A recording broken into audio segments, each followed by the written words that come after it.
Moi, j'ai un parcours un peu atypique dans le sens où j'étais vraiment pas fanat de l'école. J'ai jamais trouvé vraiment un intérêt fondamental à ce que j'apprenais et surtout je comprenais pas comment exploiter ce que j'apprenais dans ma vie au quotidien.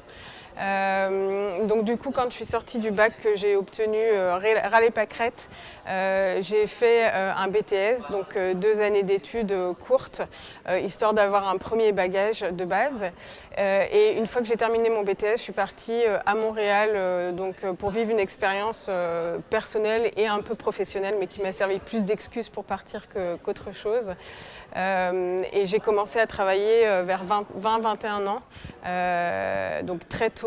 Et c'est à partir du moment où j'ai mis un pied dans la vie professionnelle que je me suis vraiment éclatée et révélée. Je suis pas sûre que les études courtes soient une réponse pour tout le monde, en tout cas c'était une réponse pour moi. Je pense que je peux dire que je me suis construite moi-même à travers mon expérience professionnelle, donc mes études m'ont donné quelques réflexes, quelques bases, mais ce que je retiens c'est ma capacité de travail qui m'a permis de travailler beaucoup, de façon très intense, parfois très tard dans la nuit, sur des périodes très longues, et c'est cette capacité de travail qui m'a construite et qui a construit mes compétences.